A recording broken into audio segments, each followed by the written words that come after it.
So can we go on to like a whole nerd out thing now? We kind of got a bit of a sense of like your arc.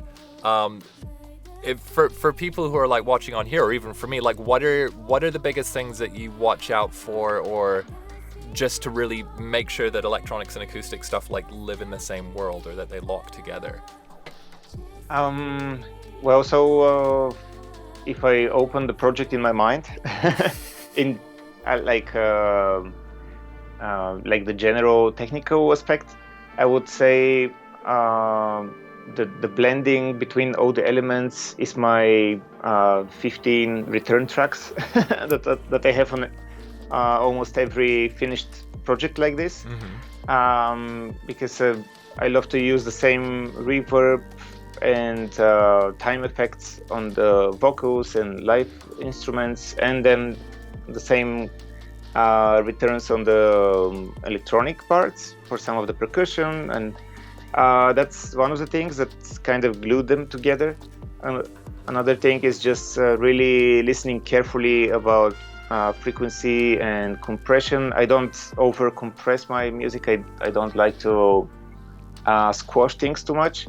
I know people are freaking out about compression and all this stuff, but I think it's more about acoustic music and making like all the acoustic elements work together in a mix. For me, it's all about EQ and saturation.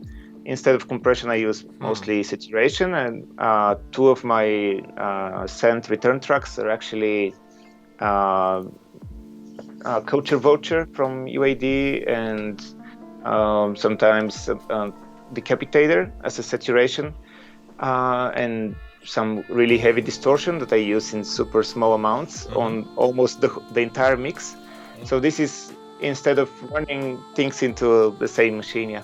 do you blend like your whole mix distortion? Is that like things that you send individually to distortion, or do you have like a parallel of your whole mix that you kind of bring in with that, or is it a bit of both? Yeah, depends on the case. For some tracks, I just have one distorted one distortion on the return track, and slowly introducing with the sense a little bit of the warmth to each element. So sometimes I solo this channel and it sounds like garbage. It's just like super trashy. But when I mute it, the whole mix just becomes dull and unglued. Yeah. So instead of doing parallel compression, I do parallel distortion. Amazing. And sometimes I do the distressor as a parallel compressor as well, just to get the vocals with other elements. Amazing. So it's really kind of like it's like getting the harmonics of everything to kind of start to interact and mesh together. Yeah. That is very smart. I like that. Very cool.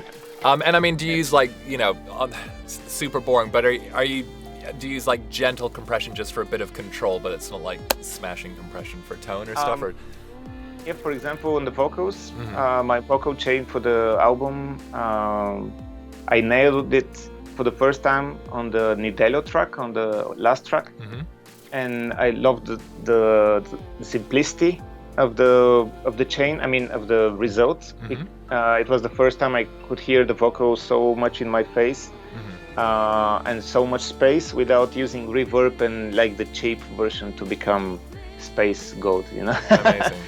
Yeah. So I kind of copied this chain into a user library and just I used it again and again through the whole album, and then adjusted it to the needs of the mixes. But what I had in there was predominantly UAD plugins, starting with preamp, then Pool Tech EQ, then the Airway-to-Way, then some other EQ depending on what I was looking for, then de-esser, then another EQ, then another compressor, then another EQ, and Soothe too. I use it a lot. Yeah. Killing all the resonances I was getting from the harmonics from the EQs. And then at the end, another final compressor. So great.